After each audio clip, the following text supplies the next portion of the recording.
So before we get started, like I gotta say, welcome back to everybody from Thanksgiving holidays. Yeah. Hopefully you had plenty of turkey and dressing and sweet potato pie, all the good stuff, right? So, we stay working on social media and, I was checking something out from our guys from BWR, excuse me. Shout out to David and Jalen, Tim from No More OGs, and I came across this show called Millionaire Mindset. You already know what I'm on. You've seen my vision board. Yeah. And I was like, let me see what this dude's talking about. Next thing I know, I was 35 minutes into the show. I hadn't even blinked. I said, we got to get this dude on the show. Yeah. So, reached out and we made it happen. We got him on the show today. Well, I'm excited, man. And, we've been doing this, really almost knocking on the door 5 years. Something like it, yeah. And it's really cool to see now, like this, I don't even want to call it a full revolution or even evolution, but like walking in and being in a space where there's other people in the city that are rocking, in the same space, right? So we're all in the same atmosphere, you know what I'm saying? The same universe, and it's starting to congeal, it's starting to come together, and so I'm super excited.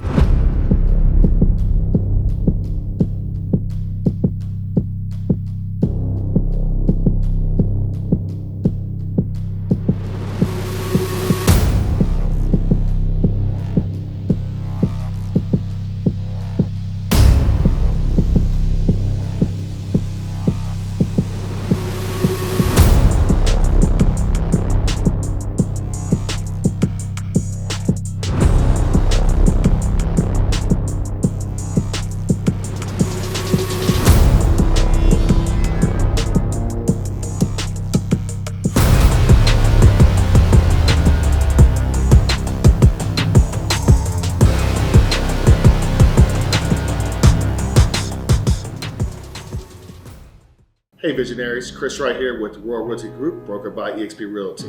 Buying and selling a home can be a stressful process, but we are here to help you throughout the way. Feel free to reach out to us on all social media platforms at Royal Realty Group TX. Now enjoy the show with Cuff and Mo. Visionaries, we hope and pray that you guys had a wonderful Thanksgiving. Like Mo said, that you're still stuffed, eating on some of the Thanksgiving leftovers. Certainly grateful for each and every one of you guys. So welcome back to the TheVisionLab Podcast. I'm your host, Ryan Cuffey, alongside my co-host, Mr. Ryan Mosley. Remember, the TheVisionLab is the official growth mindset to all visionaries worldwide, and we're showing mad love to the cigar community. It's here in the lab where we're going to uncover people's visions and dreams and how those dreams actually come into reality. Mo, shout out to you for setting it up. Who we got on the show? Cuff, today's guest is a native of Chicago, Illinois. He is a full-time podcaster. He is the host of the wonderful podcast here in DFW, the Millionaire Mindset Podcast. Please welcome Xavier Miller to the TheVisionLab Podcast. What's good? How are you, sir? What up? I'm great, man. Good morning. Like I said, thank y'all for inviting me again. No problem. I appreciate you answering the DM, and shout out to all the people that we kind of mutually know. Mm-hmm. And I just get right to it, right? You got this really cool background, and we'll get into it, but Cuff see my vision board that I have in my man cave, and I just want to know, like, the name, the Millionaire Mindset Podcast. Like, there has got to be an inflection point somewhere. Like, that didn't just pop up. Like, what is the essence, the inspiration, of the vision, if you will, behind that show name? So, in 2018, like, I was still in the military at the time, and I was like a year out of my deployment. I deployed to Qatar, and on my deployment, I started researching, and I was tired of being broke. You know what I'm saying? So I was like doing a lot of research. Well, I'm gonna give you a backstory first. So if y'all get any familiar with the military, you have to if you get tasked with deployment, you have to do a will. I don't know if y'all aware of this. They make you do a will when you get tasked with deployment. And at this time, I'm 23 years old. So I get tasked with deployment. They let me know they tell me in like June, I don't leave to January. So, but before I leave, they say I have to do a will. So I go to this place. It's a room. It's full of like 25 people. I'm probably the youngest person in there. So they're like, all right, y'all, write y'all will. So I'm like, I don't really know what I'm doing. I finished, no exaggeration, within like 60 seconds, right? And anybody know anything about writing a will? If you finish your will in 60 seconds, you got nothing. You ain't got shit. Yeah. So I remember writing, and I remember when I was done, I just looked up, and I'm looking around. Everybody's still writing. I'm trying to fake like I'm still writing. I'm like, man, what I'm supposed to do? So at that moment, like, I swear, man, I was like, nah, this ain't it. I was like, so basically, if I die right now, if I died today, it's like I was living for no reason. So I was like, when I go on this deployment, I'm saving everything, every dollar I got, and I'm gonna just figure out what I'm gonna do. Like I'm gonna search and figure out what I'm gonna do. So in January I left. I went to Qatar, Doha, Qatar Air Base, and I was there for 7 months. I came home August 1st. And great day. Birthday. That's your birthday? Yeah. I'm a Leo too. August 19th. That's yeah. Don't get me started. But anyway, continue, sir. Yeah. So you got a room full of Leos in here. A room full of Leos, man. Yeah. He owner is too. Shout out to OG. Owner. And when I was there, I did everything I said I was gonna do. I saved all my money. I was there for 7 months, like I said, and I saved about $25,000. So when I came home, it was funny is when I was there, so I couldn't spend the money. Every time I got paid, I would send it to my girl. I was sending her the money. I'm like, I'm not trying to spend nothing. Like, just stash this money. So when I come home, we could figure some plays, run some plays, figure some stuff out. So I came home August 1st. He picked me up from the airport. She took me home. You already know the first thing I want to see. What the stuff I've been working hard at? Where is that? She's like, all right, come here. She take me to the back room. We had a safe at the time. She opened the safe. Oh, you talking about straight cash, homie? Cash. I told her, I was like, when I send you the money, go to the bank, take it out, put it in the safe, just so you're not tempted to spend it either. So she was like, all right, I got you. So she did it. Came home, like I said, first thing, she took me back to the safe. Boom. I was like, whoo. I got a picture to this day. I got the money in my hand, cheesing hard in the motherfucker. So that was in August of 2017. So the show started December 2018. So within that year, I was investing into real estate, buying crypto, investing into stocks. So it was like a year investing and doing tons of research on stuff. So it was at a time I was like, man, I feel like me and you both, we got like, we ain't experts or nothing, but I feel like we know a good amount that I feel like people would be like, if they could hear the stuff we know in conversation, have an opportunity to be a fly on the wall, we give a lot of value to people. She was like, okay, let's do it. And I'm like, what you want to name it? I don't know what I want to name it. Like I suck at naming stuff, whether it's businesses, anything. I'm like, I'm not that guy. So she was like, Millionaire Mindsets. That's where the name came from. So I was like, that's dope. I said, yeah, let's do it. Shout out to your better half. Yeah, the name stuck. I mean, when I saw it, it registered or whatnot. Cause I'm on this personal journey or whatnot, and I listened to an episode, and I started watching it. I was 35 minutes in and didn't even realize it. I was like, okay, we got to get this dude. Got to get him. Yeah, thank you. I appreciate that. No problem, man. You know, I'm just kind of curious. You spend what 6-7 months in 7 Qatar? months. In Qatar, and you're sending your lady, you know, the money.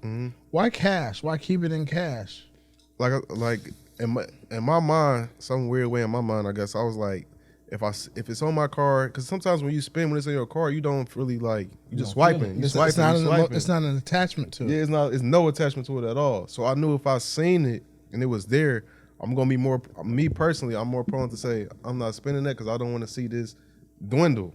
So that was the only mentality behind it. So you know, our podcast is a growth mindset podcast. The second word of your show is Millionaire Mindset. How important was developing your mindset throughout this journey? It's the most important thing in my opinion. That's why we named the show Millionaire Mindset, because without the mindset part, you would screw it up. Like I know for a fact if I didn't have that 7 months to myself, because while I was deployed, I was pretty much to myself. Most of the time I worked 12 hours a day, off 1 day a week. But other than that, the other time I was just alone. And in that time, I was developing my brain. I was reading books. I was studying. I was listening to informational podcasts. I was just learning like 7 months straight, just learning about money. And I know without that process, I would have never been in the position I'm in today, because like the mind, you can't do nothing if you don't have the right mentality. You gotta have the right mentality to do anything in life. So, but if you don't take the time I'll say this: I didn't have a bad mentality, but I didn't have the right mentality to accomplish the things I wanted to accomplish. You know what I'm saying? Yeah, and I think a lot of people, and I'm glad that you said that, right? I think a lot of people want to do better and want to go after more of their dreams, etc. But there's a process that you have to kind of go through to get your mind ready. Yeah. You know, and you laid out your process. But that process doesn't end, you know, once you got back to, you know, stateside. You know, so what do you do to continue to develop, train, and more importantly, I guess, strengthen your mindset? You have to continue to educate yourself. You can't. I remember somebody told me a while ago. He said, "Man, I'm a baby mentally," and I remember asking him like, "What the fuck? Like, what does that even mean?" And I was like, "You a baby mentally? What are you talking about?"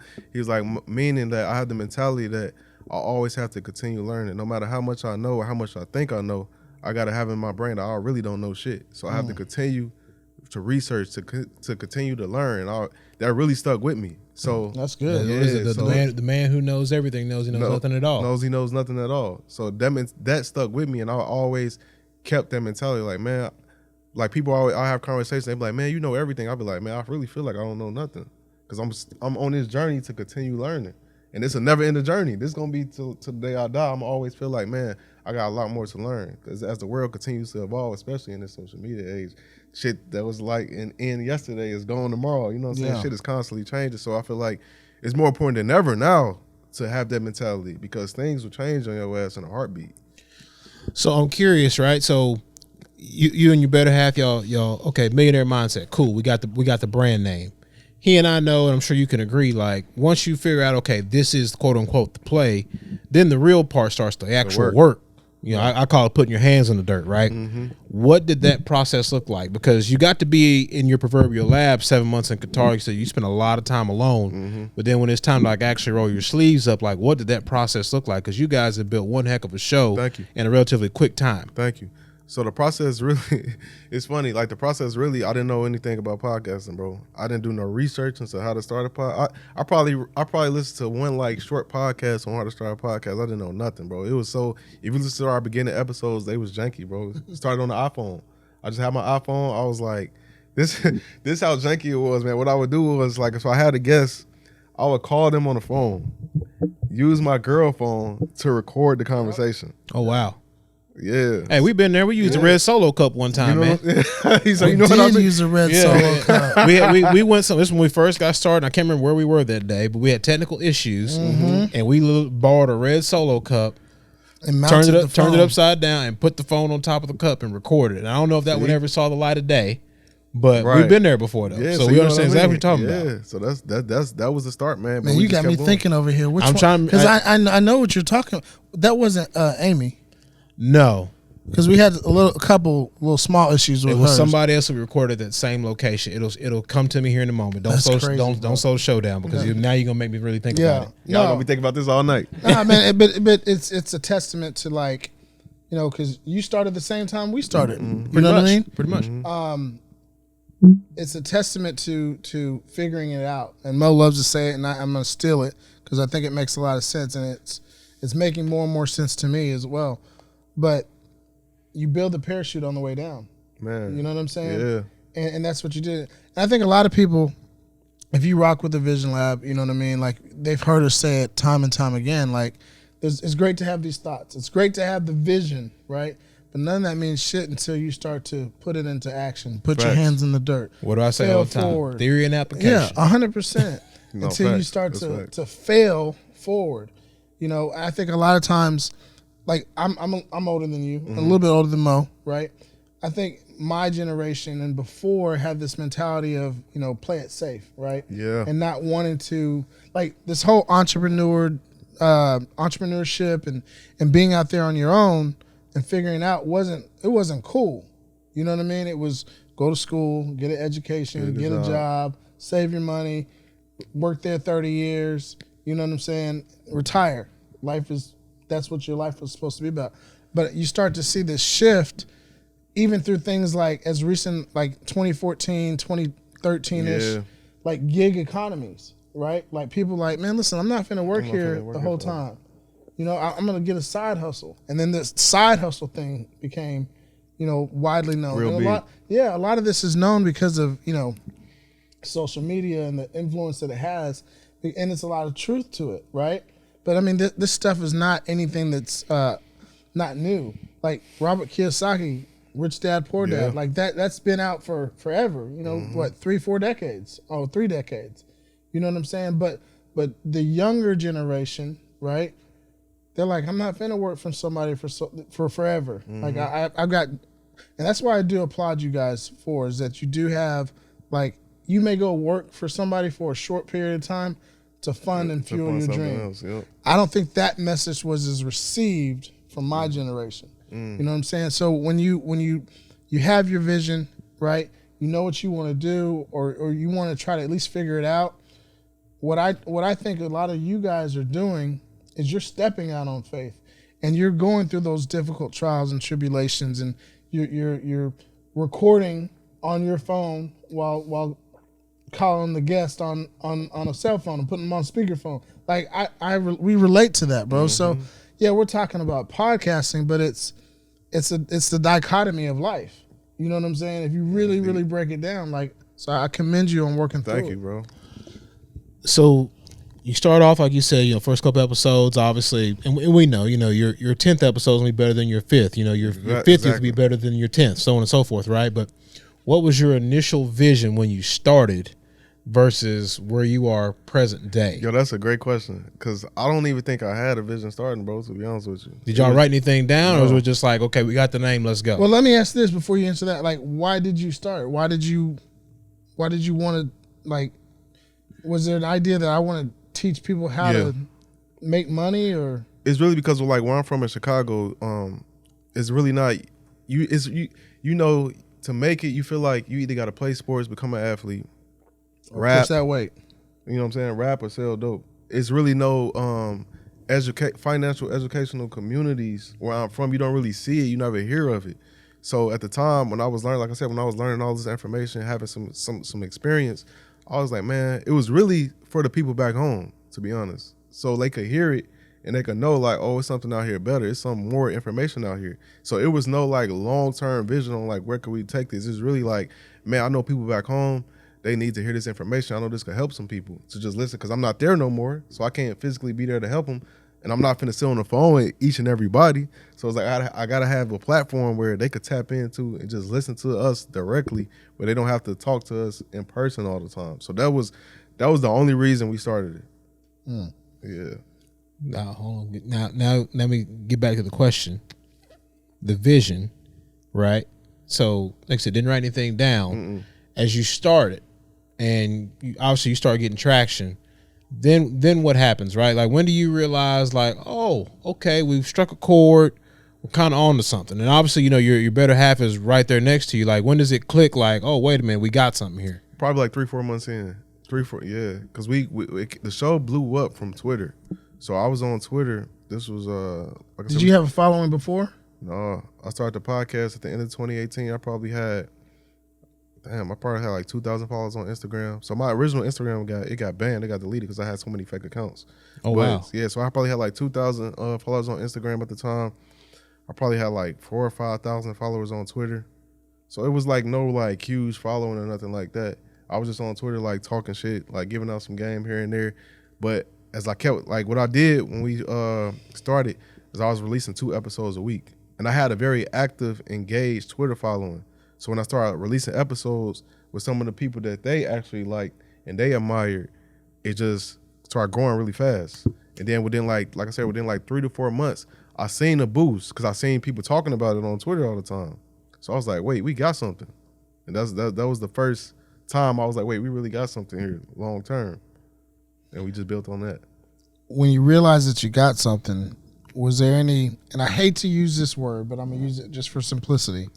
Was there any type of fear or like, oh shit, like, like you had this idea like, okay, I want to do this. Now it's like, oh shit, I gotta do this. You know what I'm saying? Was there any of that? Nah, I'm pretty sure my girl, she didn't have any fear either. We didn't have any, because we had fun. It was like we was enjoying it, but there was the expectation involved now, because now I was getting people reaching out or adding me online saying like, when the next episode will drop and when this. So it was like an expectation, like each episode we do, we got to get better now. Like, people are expecting something. We got people listening. Got people to feed now. You know what I mean? So they waiting on this information. So that's when, like, it was like, oh man, we gotta get better each week. We just can't stay stagnant. So you mentioned this a couple of times, and obviously there's 3 of us here, but your partner. How cool is it to work with your girl? And is she your wife or your? Now, yeah. Okay, wife, yeah. I want to be respectful. Yeah. So wifey, how cool is it to work with your wife? Man, it's very cool, man, because it's one of those things, like, we think similar in a lot of ways, but we different in a lot of ways too. I think she's more what's the word I'm looking for? I can't even think of the word. She's definitely more organized for sure, but she's more like she's one of those people. I'll put it like this: she's like that. She's that straight A student, 4.0 GPA. Like if she gets a B, she's like, fuck, like I fucked up. And me, I'm like, I call myself the greatest D student ever. I'm a D and F student. So she's way more like she from A to Z, she's gonna get everything right. And I'm more like a freestyle, go with the flow kind of person. So we balanced each other out perfectly because she's more like organized and like real tactical with things and strategic. And I'm more like me being left-handed, I'm right-brained. So I'm more like that creative, like I want to do it this way. And she's more of the organizer and stuff like that. So we balance each other out. Like it's really perfect. And it's fun. You know what I'm saying? Working with your girl is fun. Well, I think that's a really cool dynamic, right? Because you look at the popularity of the show. I think it has a large part to do with it's a husband and wife talking about money, right? It's a husband and wife dynamic, and they're talking about money. That's dope. Oh, and by the way, the content's fire. You know Thank what I mean? you. So yeah, I think that has a lot to do with it. Yeah, it does. It does for sure. And what's funny is now, so when we started the show, she told me because she's a more of a background type of person. She's not like in front of the camera type of person. She's more low key. And she told me when she started, she said, "Man, I'm gonna give you 3 years. I'll do this with you for 3 years. I'm not trying to do this for a long time." And I was like, "I understand. That's cool. That's fine with me." And she gave me, she's kind of eased away about 6 months ago. Slowly eased away. And now we have a child on the way. Congratulations. Thank you. Congratulations. So she's like, she's backed out like pretty much completely at this point. But it's one of those things like, I'll be like, man, we made history together. We like the first couple, definitely first black couple to hit like the top charts in the podcast and within business genre. So wow, yeah, that's something that I'm always forever be like indebted and grateful for her just off that alone because we did that together. I couldn't have done that without her. So before I switch gears, I'm gonna say thank you. Yes. To somebody who's been rocking with us from the jump. Say it. And that's Edwina Brown, Jacoby, the entire family over at Blowing Smoke Cigar Lounge. Visionaries, y'all check this commercial right quick. Hey everyone, Edwina Brown here, owner-operator of Blowing Smoke Cigar Lounge. We're located at 1604 North Interstate 35E in Lancaster, Texas. We would love for you to come see us. We stand on the 3 C's, which are cigars, our community, and our culture. Cigars, we have over 300 SKUs in our humidor, and it's still growing. Come check it out, a massive humidor. We also love our culture here, which we're about customer service, as well as community, which is why we're excited to partner with the TheVisionLab podcast. So come check us out. Again, Visionaries, if you're anywhere in the southern part of the Metroplex, make sure you get to Blowing Smoke Cigar Lounge. Great atmosphere, great humidor, customer service. It's everything you want in a cigar lounge. And as I say that, Cuff, I got, before we go any further, come on now. I got to give a big shout out to the OG himself. Come on, Jeff. Jeff Davis, astute gentleman. You know, we rock with him. He's had our back since day one. Yes, sir. We've had him on the show. I was talking to him before we went live. Been on the show already 3 times, and I didn't even realize it. You know what I mean? Here redoing the spot too. Yeah. It's going to be great when it gets finished. And you talk about a growth mentality, a growth mindset. Someone that's had stuff, lost stuff, and got more stuff. Like just big ups to him. So if you need a haircut or you need to come, grab a smoke, make sure you come holler at Jeff, an astute gentleman. Follow both of those wonderful, wonderful establishments online. So we'll switch gears. Mm-hmm. Because like you said, now you're kind of in it. It's like, okay, we got a group of people to feed, right? Mm-hmm. What does your process look like? And I asked from the stance of, he and I both know like podcasting opens you up to a lot of different avenues, and it gives you freedom in one way, but at the core of it all, you still got you got an audience to feed. Yep. So what does your process look like now that you are completely in it full time? So you mean as far as like strategy wise, or?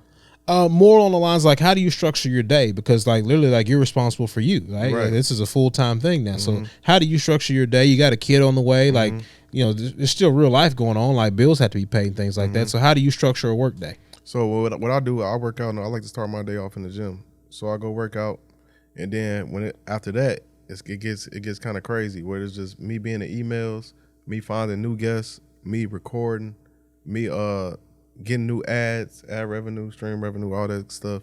And then, like I said, it gets hectic. It gets all over the place. Got to tap in with home, make sure that's good. But that takes up a lot of my time. But also me doing a lot of research and still learning a lot of new things, because at the end of the day, I know with podcasting, the show is only going to keep growing if I keep growing mentally. If I don't keep growing mentally, it's going to get kind of stagnant, because I'm not going to be coming to the listeners with new ideas, new thoughts and stuff. I know that's what really intrigues the people that's listening, is not only the people I have on the show, but I got to be able to be actually interested in the conversation too, and bring new ideas and new thoughts that people may have never heard or thought of before. So learning, that's a part of my day too, spending hours researching, learning things. But also, like I said, I get so many emails a day, it's ridiculous, man. Like, it's crazy. If I show you my emails, it's crazy. So that takes up a lot of my time too, like finding new guests, talking to new guests, recording. I'm recording all the time now. So yeah, it's time consuming for sure. For those who haven't caught the show yet, we're fans of it. What can they expect?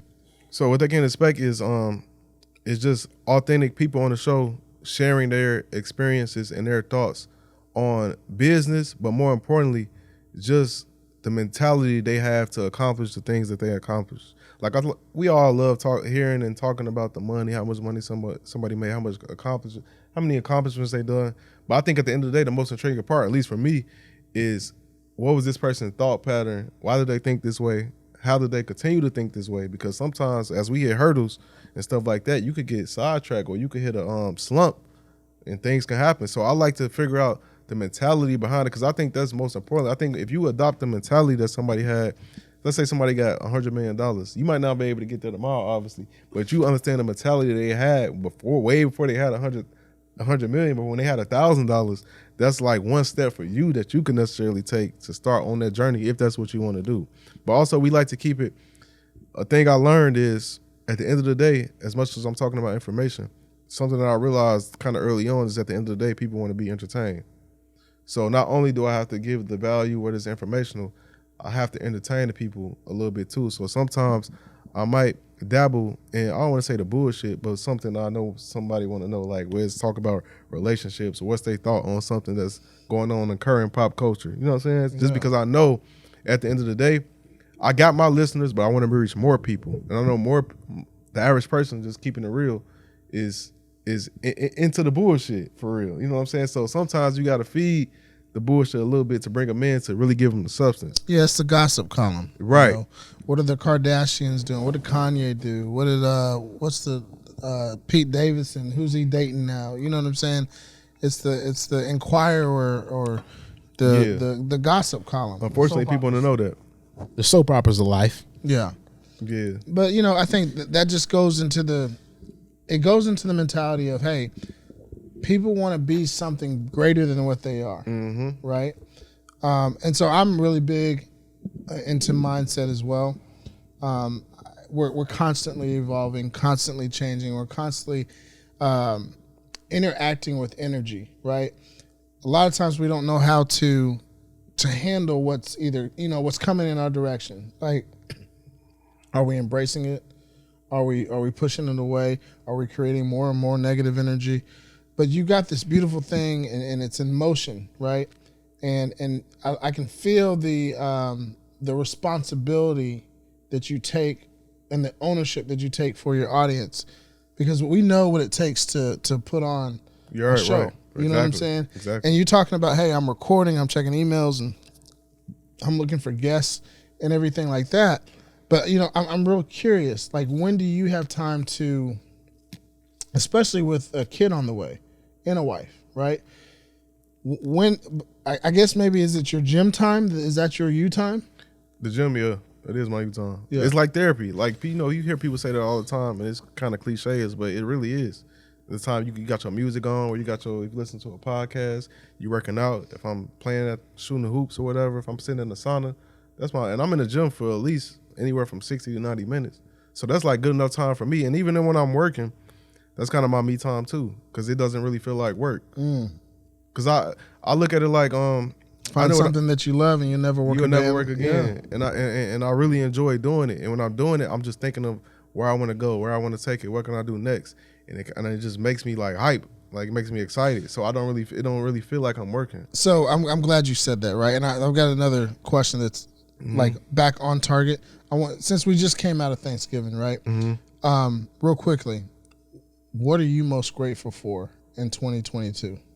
Damn, that's a good question, man. I'm grateful for it. I'm grateful first of all to be in good health. That's the most important thing. Then to have a good family, a great family that's supportive. They don't give me. I feel like I got to be in the position I'm in. I feel like I got the most the best family for my position. I feel like I talk to so many different entrepreneurs, and it's usually something that one of their biggest problems is the family issues, where there's like stuff going on with their mom, or this person needs money, or this person is mad at them. Like, since I've been on my entrepreneurship journey, I've had no issues with my family. They never asked me for anything, a dime. They support me fully. Like, I'm extremely grateful for that. Then I'm grateful for my partner too, for being along with this journey and never like, cause you go through shit and then never wavering or never being like, man, I'm tired of this. You know what I'm saying? Just understanding what I want to do long term, what we plan on doing long term, and never like giving me a hard time about it or nothing like that. So off the top of my head that I can think of, those are things that I'm definitely like most grateful for. Yeah, I love it. I just think it's apropos for the season, you know. But I want to get back to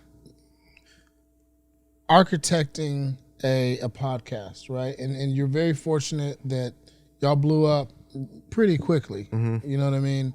And now you got this responsibility, you got this baby that you have to take care of, but not just for you, but for your audience. So I want our visionaries, and that's what we call those that constantly rock with us and tune in, like, if they're interested in starting a podcast, what are some things that they may have to endure or encounter to be successful in the podcast game?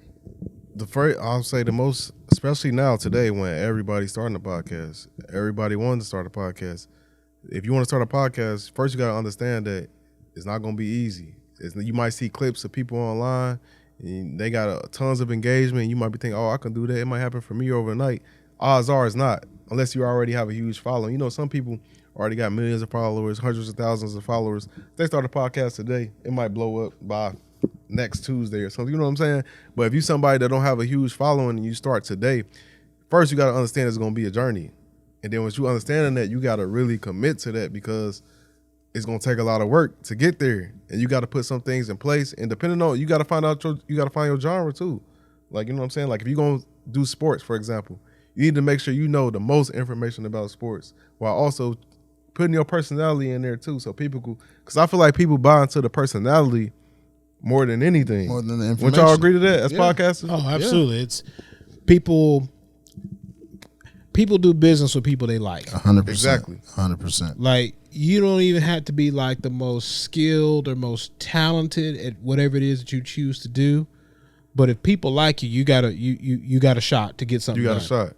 And a lot of times that's all people are really looking for, like just the opportunity. I like this guy. He's funny. He's smart. He got a hell of a personality. He know how to talk to people. I can relate to him. I can relate to him. He reminds me of me. He reminds me of my uncle. He reminds me of my cousin or something like that, where I feel like this is one of the guys that I chill with and talk to. Yeah. I feel like that's the one of the biggest things you can do. But like I said, also whatever genre you want to go into, make sure you fully studied it and study just the industry completely, because this is $1 billion industry, multi-billion. So if you're gonna do it, don't think of it as, oh, I'm trying to get in this to get some money, because that wasn't my thought at all. You know what I'm saying? I didn't even know you could make money from podcasting when I started. I was like unaware of it. When I found out, I was like, damn. You know what I'm saying? So if you're gonna do it, you really gotta do it for the love of doing it, but also know it's gonna be a journey. You can't be on and off with it. You can't be like recording, dropping weekly, then go disappear for 4 or 5 months. I gotta be consistent. You know, I told him that too. When we first got started, like, I mean, I did a bunch of research. So, okay, like, you know, when we were trying to figure out, okay, how often are we going to put an episode out? Like, what's our cadence, if you will? And I remember I read an article. It was just about podcasters here in DFW. And the article said there's a graveyard of podcasts that lasted no longer than like 6-7 weeks. Yep. And I got just digging through it, and the article just listed off like about 15, 20 different podcasts.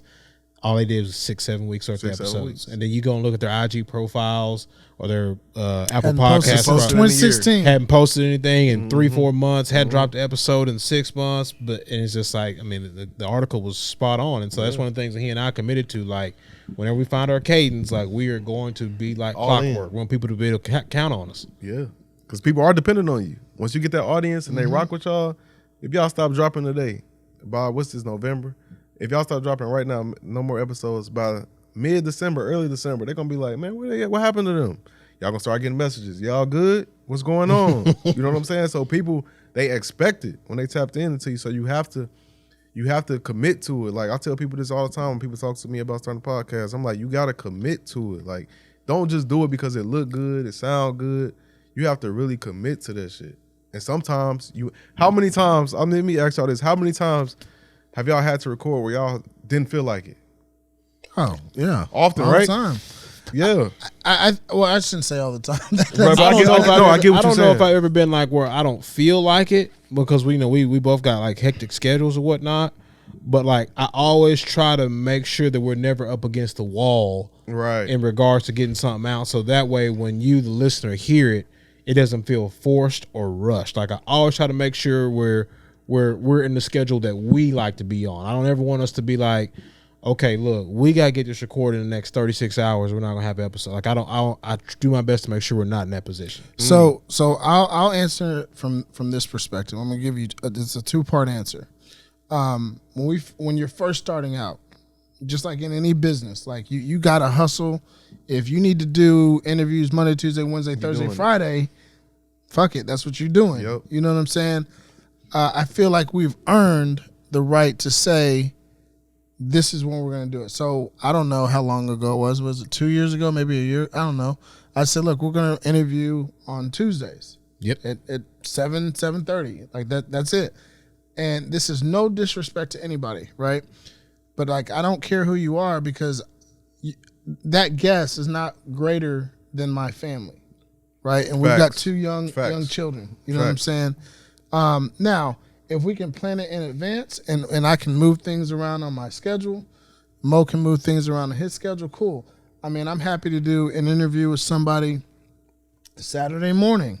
If we got to do that, I'm cool with that. You know what I mean? But I want to echo a portion of what Mo was saying, and it took me back to when we interviewed Cat Daddy. Shout out to Cat Daddy with K104. Hey. One of the most real things I have ever heard, and I will never, ever forget it. Mo was talking about, like, hey, when we do the interview, like, I want to be in or whatever, right? We interviewed Cat Daddy, and one of the things that I thought was super, super, like, dope about him, he never looked at his phone. He was 100% fully engaged with us. You know what I'm saying? And this is a dude that's been in the game 20 years in DFW, that is like, he's an institution. Motherfuckers know him. You know what I'm saying? And so when we come to the show, when we record, your question was, hey, is there ever a time where you don't feel like it? Even if I don't feel like it, even if I have a question of like, okay, where am I gonna go? What's the angle? Whatever. Like the moment these mics go on, I'm locked in on. I'm locked in on you. Same here. You know what I'm saying? Like, and I'm gonna figure it out, because I want to put you in the best light, and I want the audience, I want our visionaries to grow or have some nugget of wisdom that they can grow from. And I tell Mo this all the time. It's never about the Vision Lab. It's always about the audience. It's always about what they can get. It's always about, how we can assist and help the guests and our and the brand. It's never about Cuff and Mo. No, I mean, we tell all the guests that, before we hit the record button, like, hey, we're having a conversation. The floor is open. The floor is open. We don't. You're right. We said it from jump too. Like, it's not quote unquote about us. Like, we try to serve as an open forum and to give information on whatever topic or whatever world the guests come from, so people can expand their horizons. It's never about us. And the last thing is this, because. And I don't know, it was early in the game that I realized this. Your attitude, your posture, your demeanor, the interaction with you and the guest, that energy is transferable, right? And if I want this one person who is in, Jamaica, Wilmington, Delaware, right, and they hear it, I need them to resonate with what you're saying. Yep. So I'm locked in. I'm locked in. That's game. For the people that's listening that want to start one, that's definitely, if they I hope they paying attention. I don't want to put you in a corner, but who's been one or two of the most entertaining or most memorable? Let's say memorable. That's a good word. The most memorable guest you've had on the show. Oh man, that's such a tough. Damn, that's a tough question. It's like I was saying, who's your favorite child? Right. You know what I'm saying? Every episode is special. I could say most memorable. Man, we a lot of episodes in. I'm trying to think. How many episodes are y'all in? I think like 180. I think. Okay, so you're right with us. You're right with us. 180. So that's a lot. I could say the ones that I can remember off top, just because these probably was like the most viral clips I had. Is the episode I did with Brad Lee. Y'all familiar with Brad Lee? Hell yeah. Hey, we'll talk offline. Yeah. Brad Lee, you will be on the TheVisionLab podcast. Ask my boy Ryan Stewman, Apex. You know, I gotta have him on the show too. Yeah, he's here. Yeah. Shout out to Stewman. Yeah. So Brad, that because he said some things in the interview that really stuck with me. So that's one off top that I could I'm a big Brad Lee fan. Yeah, for sure. I like Brad Lee a lot as well. I remember doing one with Aristotle. Y'all familiar with him? No. He's a young guy out of Atlanta. He's killing it, man. He's a stock trader. He's killing it. He said some things that stuck with me too. The episode I did with are y'all familiar with Bel Air Champagne? As in Rick Ross's Bel Air Champagne? Yeah. The guy that owns that. No, I don't know about the guy who owns it. I mean, obviously Ross is like the face of it, but right. No. The guy that owns it, he created Ace of Spades and he sold it to Jay-Z. So I had him on my show too, and he said some things. That dude's bank account has got to be insane. I'm sorry. I don't count other dudes' pockets. No, right. That dude's bank account has got to be insane. I asked him how much he sold it for. He couldn't disclose it to me, but he's like, we're healthy over here. Exactly. You know what I'm saying? We're healthy. Generational money. Right. No question. And so those are three off the top that I could remember. Man, I don't want. It's a lot of other ones too. I hope I ain't forgetting. No, the best way to answer that question is I can tell you what I'm thinking right now. You know what I'm saying? These are the ones that I'm thinking of right now. I can think of right now. Yeah, you're right. Because when you get a question like that, and shout out to you for challenging, right? And that's what podcasts you should do, right? You want your guests to be like, wait a minute, let me think. Right. You want that shit to be organic. You know exactly. What I mean? But the best way to answer that is like, here's what I'm thinking of right now. Like, because when you have 180 episodes, that's where we are. Exactly. You know what I'm saying? 200 something episodes. It's hard to go through that in your head and tap into where you were in that space at that moment. You know what I'm saying? Like for me, I'm gonna always say episode 5 with Abel Garcia. Oh man, yeah. Joseph, that was so impactful for me. Carlos Reyes, yeah. You know, we're always going to talk about that. The difference between being motivated and committed. Yeah, it's a difference. You listen to him talk, you understand what he's talking about. Kevin Jefferson, when you see a grown man that's done well for himself, at the beginning of the show, think about his father and cry. Wow. Like, you talk about stuff that you just remember, you know. Stewman with his energy, and that was recent. So I got phone calls and emails about Stewman. Yeah, and I had some too. Yeah, some were like very like complimentary in like a backhanded way because they don't know him like we do, or right. But yeah, I mean, I remember you were excited about getting him on the show. What at Visionaries, and we put the episode out a few weeks ago. Go check it out, Ryan Stewman. It's in October sometime, right? Yeah, sometime in October. Like, go check it out.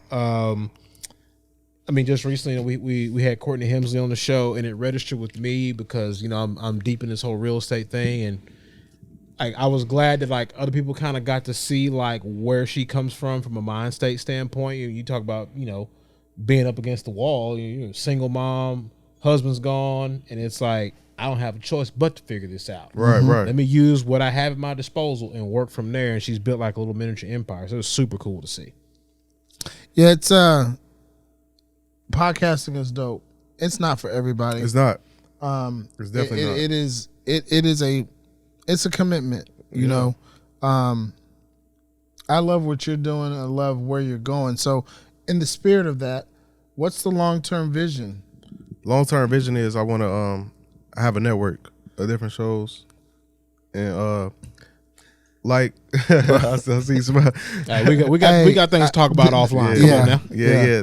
That's the long term goal, because obviously I'm enjoying this, but I know at the end of the day it's gonna be an exit. I can't do this forever. I can. You got people that in the industry that's kind of like podcasting, where there's radio. Like what's the guy name with the Jewish guy with the long hair and the Howard Stern. Oh, okay. I think Howard Stern. You got Howard Stern. He's an old guy. He's been doing it forever. Yeah, but I know that's from a radio. That's background, from a radio like background. 25 years of radio that happened to be like the top 5 radio show in the country. He showed up at the right time. At the right time, right? So I know, like, at the end of the day, there's going to be a time where I'm not going to be as relatable. If I continue to climb the ladder that I'm doing and I get older, some things I'm just not going to relate to. So they're not going to register. It's just not going to register with me. Just like our parents, some of the shit we talk about around them, they could be like, "Well, I don't know what the hell you talking about." So I know eventually that's going to happen to me. So I want to create a network, and what I want to do is I was just talking to somebody about this the other day. What I want to do is like kind of like 106 Park, how they had hosts, like they had AJ and Free, then they had people like Bow Wow. So what I want to do is eventually I won't be the host of Millionaire Mindsets no more. I'll contract somebody out on a yearly salary. They'll run the show. I'll obviously be the owner of the show, own all the content, but I want to have several other shows where I can continue to do the same thing and just make a bunch of content, because we're going to talk offline. Come on now. Definitely. So that's the long-term goal, because at the end of the day, I feel like now, even going to the future, content is king. Always is. If you got the most content, you got the best content, you're going to make the most money, I believe. So this has been, again, first of all, we appreciate you giving us some of your time. Obviously, you got a little one on the way. We thank Mrs. Miller for allowing you out the house. And we've reached that point of the show where we land the plane. It is brought to you by the good folks at Sagamore Spirit. Cuff, grab that bottle, please, sir. Yes, sir. Official sponsor of the show. Visionaries, y'all know we don't have anything on the show unless we believe in, unless we stand behind it. We'll make sure that you get a taste here. Go ahead and pour that man up a little bit, Cuff. Yeah. Oh, yo, my bad. There you go. I'm going to let you finish that real quick. I'm going to pour me some. I've already had some. I already had some. There are a few hard truths to whiskey that most brands don't like to admit. First, there's a lot of it. And second, despite its lore and romance, whiskey is often complex and intimidating. Is that high or low proof? Toasted or charred? Aged or finished? Straight or blended? Imported or American? Endless options, endless questions, endless confusion. But there is a whiskey out there that makes selecting it simple. An exceptional spirit made with local ingredients and committed to its communities. That's us. That's Sagamore Spirit. Sagamore Spirit has been and always will be more than just whiskey. Our work, your work, is greater than the sum of its parts. Keep the momentum moving. And one more thing, it's whiskey. Have fun with it. Shout out to Tim and Visionaries. Hey, just to prove that we drink it. Look, that's all we got. Tim, holla at us. So we asked this to everybody on the show. It's you. Appreciate it. There's a round table. There's 5 other seats. Yep. You get to have anybody you want in those 5 other seats except for God, because obviously that's the easy answer, right? Exactly. Who wouldn't want to talk to him? Man, this is a tough question. I think about this often too. And feel free to use this on your show. Just make sure you give us a shout out. Yeah, no, for sure. I love giving people credit, so that's no problem at all. Let me think about it. I might offend some people, because I'm a person. I like polarizing people, whether I agree with them a lot or not. Interesting. I'm waiting for these answers. Here I like polarizing people. So I'll say, one, I like Kanye. I would definitely love to interview him, because I think would you ask him? First of all, I don't think Kanye's crazy, but I don't either. I'm gonna put a period there. I don't want to get into this, because we've had this conversation, but I don't think he's crazy. I think he's a genius. I agree. I could be biased. I'm from Chicago. He's from Chicago. I'm showing my love, but I think he's a genius too. And the things I see he going through now, it's a lot, and it'll test anybody. So I'm interested to see What's the strategy? What's the plan? He might not want to discuss that on camera, but that's something I would love to ask him. That's the beautiful thing, though. This is your table. It's just right. Okay. So yeah, Kanye is one of them. Floyd Mayweather. Ooh, he's my. I think that cannot be our first. Gotta be. So we toast every time we have the first time we heard somebody. Really, Floyd Mayweather, just because he's my favorite athlete of all time. Him and Muhammad Ali, but him specifically because he's done all the things he's done with no, pretty much, I don't want to say no, but without corporate sponsorship. Literally out the mud. Out the mud. So I don't think people understand how crazy and impressive that is. He became his own promoter. In a game that was never seen, never done. Right. I think that's why so many people in the industry can't stand him, because he was like, once he realized the business and realized the leverage. Well, it's about leverage. He realized the leverage that he had and was like, oh, I don't have to play by y'all's rules. I'm going to create my own little game board, and if you want to get down with me, you got to play by my rules. And then shortly after, Oscar De La Hoya does it, and now you got all these. But anyways, Jake Paul. He was Floyd was the first, the true visionary, and he stands on his own. Whether it's something, I remember when Gucci had the blackface thing. I remember they call him going into the Gucci store. I'll never forget. They call him going to the Gucci store. And they was like, Floyd, like, you shopping at Gucci? Like, what about the blackface? He was like, I'll do what the fuck I want to do. He was like, just because everybody else wearing kind of Gucci, that ain't got nothing to do with me. And I understand that most people in that position, they wouldn't do that. So I like to dive into the mindset on what makes someone that confident and ballsy in themselves where they don't give a fuck what the culture thinks. Well, I'm always intrigued by people that don't care what the culture thinks. He just said he has the FU money. Exactly. Like that's the core of it all. Like, it's two things. Like, he's got all the letters too, by the way. Yeah, like literally all the letters. But it's a couple things. Like, obviously Floyd's walking around realizing, like, if you really have a problem with me, we can square up, and there's nobody in the world who can deal with me. No, hold on. First of all, let's be 100. Like, Floyd ain't but 5'8", 140 pounds. 140. Yeah, but so he's not finna buck up to a 6'6", 280. That's right, dude. You know what I'm saying? He's got security. But his mentality though is Floyd's not backing up from anything. Let's get that clear. The dude's a professional boxer. There's no retreat or back down in him. Now, he didn't have to worry about that on the street like that. But then the other part is he's truly got the FU money. Like, no, I will go in here and buy this Gucci suit when I damn well please, because I can do that. And there's no one who has more leverage than I do in this situation. Yeah, I agree with that. All right, so you got Floyd, you got Kanye. Okay. Number 3, and table. This might piss some people off. Donald Trump. Yep. And the reason is because he said polarizing. I told you, I knew it was coming. It's because he prefaced it, so I saw it coming too. Yeah, the reason is because at a time where political correctness is struck society.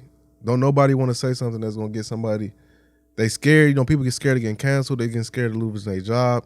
Everybody kind of walking on eggshells with that shit. And 2016, he came not giving a fuck. And that's he intriguing. Has that real fuck you money. Yeah, he got that real, and that's very, especially somebody that's in politics. Whether you agree with him or not, like, that's a separate conversation. I'm not talking about politics. I just mean, like, the mindset of why anybody that want to be a politician will come into the game with just saying fuck it like that, saying crazy shit. We need to talk offline. But number 4, man, number four, probably Elon Musk. Because what he's doing right now, I don't know if I would have said this 5-6 months ago, but right now what he's doing, acquiring Twitter, certain things he's doing, trying to go against the censorship that's going on, I think that's very intriguing right now. I also think Elon bought Twitter just because he could. I think so too. I think he just looked around, when you got that kind of money and you got that kind of resource and access to stuff like that. Burning holes in your pants. I don't know if it's that. Like, sometimes pockets. you just probably, I'm sure he just has days and wakes up and be like, I just feel like doing this today. And I think at some point, somebody gave him a tip like, hey, you might be able to buy Twitter. And he probably let it swish around in his head for a little bit. He probably looked as it might be. Oh, let me show you something. Literally. And I just think he was like, I'm just gonna buy Twitter just for the hell of it. And then when he got in, like you say, the censorship, like he's just like, yeah, I got this. In his world, I got a new toy. Watch what I do with it. I think that's what it is. That's what I got. That's a new toy. Yep. Like y'all can't tell me shit. I'm gonna do what like I everyone. Do. Okay, Elon, Tesla. But like, do y'all realize that he was like ground floor? He's like one of the original. I guess you call it like original investors in PayPal. It's him and two other guys. I forgot their name. They're called the PayPal Mafia. So you think about how many transactions are done on PayPal, and think about if you were one of the 2 or 3 people who actually started it. That's crazy. Think about if you were a part of the software developer team that can be transferred to different platforms. Hello. But let's keep riding. You got number 5. So you got, first of all, you got Ye, you got Floyd, Trump, Elon. And 5 will be damn, that's a tough one, man. I'll probably do 5. Is this dead or alive? Dead or alive. Okay. So dead or alive, definitely. I would do either Reginald Lewis or my father. My father's alive, by the way. So either one. Who's Reginald Lewis? So he's who they call the first black billionaire. He's the guy. Have y'all ever read the book? Heard the book called "Why Should White Men Have All the Fun"? Oh no, I've not read that. Oh, he's the author of that book. He died in the 90s, I believe, but he passed away, and he was the author of the book "Why Should White Men Have All the Fun." Yeah, he's who they label as the first black billionaire. He's an interesting guy too. In modern times, because they're obviously not counting. Right, they're not counting Mansa Musa and stuff like that. They count modern times. And y'all should check the book out. It's a dope book, man. Like any guy I meet on the corporate level that's extremely successful, like 8, 9 figures, they usually look at him as their inspiration. Like when I asked them like who people you looked up to, he's one of the first names they name, Reginald Lewis. Make sure I put that on the book list for 2023. Yeah, yeah. Again, first of all, big shout out to you. Come on, man, teamwork. Shout out to the guys at BWR. Shout out my guys. Yeah, for sure. Shout out to Tim Jackson and No More OGs. Tim Jackson's that's right. my guy too. Yeah. So we're at this point in the show, but before we land the plane fully, right? I want to give you the opportunity for all of our visionaries who haven't seen or heard of you guys yet. How can they follow you? Okay. How can they listen to the podcast? When does the podcast air? How long is the podcast? Real quick. Okay, so they can follow me on all platforms. Well, I'm an official Xavier Miller on Instagram. They banned my Instagram. I had so many spam accounts. They banned mine for whatever reason. They won't you're doing something right. Somebody trying to copy you. It's ridiculous, man. Like it's crazy. But that's on Instagram, on Twitter, and every other platform. I'm at Xavier C. Miller, and the podcast is at Millionaire Mindsets. That's on YouTube, Apple, Spotify. And each episode is about an hour long, so you can find it, like I said, everywhere. Apple, Spotify, YouTube, and what was the other question you asked? And I want to be clear so people understand it's Millionaire Mindsets. Millionaire Mindsets with the S at the end. Yeah. Yes, Okay. sir. Yes, sir. All right. And then when does the show drop? Every Sunday. So we drop every Sunday around like noon Central Time. But every Sunday for sure. Whether it's noon or it might be 11, 10, 12, 1, depending on like how things going that day. Sometime after church is over with. Right. Sometime after church is over with. It might be during some games you watching, but it's gonna be every Sunday. What Sunday? That's a good question. I think because when we started, like I said, I was releasing twice a week when I first started. I said when I get in a podcast game, I want to kick down the door. I want to have so much content where people just can't ignore us. And I feel like a week to starting off when you don't have a platform is hard because there's so much content out here. So I said we need to drop multiple times a week so we continue on people's mind. Then when we got the audience, we can scale back. So we used to release on Sundays and Wednesdays, and then when the audience started gaining, we just scaled it back to just Sunday. And I think it was just because it's the weekend. Most people are at home, whether they watching football. If there's no football going on, they really not doing anything. So flooded the market up top. Exactly. So Sunday was just like our day. Like people's at home, probably getting ready for work. They get in that mindset of let me prepare myself for the week. And everybody want to be kind of motivated going into a new week, work week. So that's why we stuck with Sundays. And you have a YouTube? Yes, sir. The YouTube is Millionaire Mindsets Podcast as well. So visionaries, if you guys don't already rock with Millionaire Mindsets, make sure you check him out on all of the different platforms, Apple Podcast, Spotify, YouTube. Go follow him. This brother's like bringing heat every single week. Thank you, man. It's been an absolute joy and a pleasure, having you in the lab. Before Appreciate we go, man. there's one question that I ask to every single one of our guests that jump into the lab. Okay, in case you didn't know, we have a magical time machine. Okay, what advice would Xavier Miller be giving himself from 5 years ago? Yo, that's so a crazy your age question. right now. Yeah. Look back 5 years ago. What advice are you telling yourself? That's a great question, man. This ain't your average podcast, Chief. Yeah, so this ain't. I can tell y'all pros, man, because that's something that I don't know if I had been asked that one. So the advice I would give myself 5 years ago. So 5 years ago, I'll be 24. So I would say, save, keep saving, don't let up. Just keep working and keep saving, because I feel like oftentimes as entrepreneurs, or just if you're not an entrepreneur, if you just got a job, when you start winning and get some success, it's easy to let up. It's easy to scale back and say, man, start feeling yourself. Like, man, I'm doing my thing. Like, I could do whatever now. And instead of doing that, you should double down on everything you're doing. Whatever is working, double down on it. Forget the partying, forget the drinking and getting drunk and chilling and trying to kick it. Just keep working, because you're young. The biggest advantage you got when you're young is time. So you need to take advantage of the time you do have and double down. Keep working. Like, one of my biggest regrets is when I moved to Dallas. Like, I experienced a lot of success before moving here. When I moved here, I was working so hard in California. Like, I was working. I wasn't seeing family because there was nothing to do in NorCal. So when I got here, I kind of let my foot off the gas a little bit and started enjoying life a little bit too much. Partying too much. I spent way too much money. I lost money on bad investment deals and stuff like that. And that's one of my biggest regrets. I wish I would have just kept going and working and said, forget everything else. I could worry about partying later. I'm still in my 20s. Like, you know what I'm saying? I got so much life ahead of me, God willing, that I could worry about all that stuff later. So that's my biggest advice I would give to myself 5 years ago, is to double down on everything that's working. Everything that's not working, say fuck it. Cancel it out, kick it out, and just keep your head and just keep going. I love it. So that's an easy question in my opinion. You can always look back and say, man, this is what you could have done, should have done, would have done. Here's what I would have, here's what I would tell myself, right? Right. But I'm going to make it a little bit more challenging for you, okay? So we're going to make you 5 years older. Oh, shit. Okay? 34. Now, and you got the kid. Yep. Right? Maybe another one. Maybe. Or two. Maybe. What advice is that Xavier Miller, what advice is he telling you today in 2022 as we roll into 2023? Damn. Advice to my older self. No. No. The older self is talking to you today. Oh, what would I be saying? To yourself.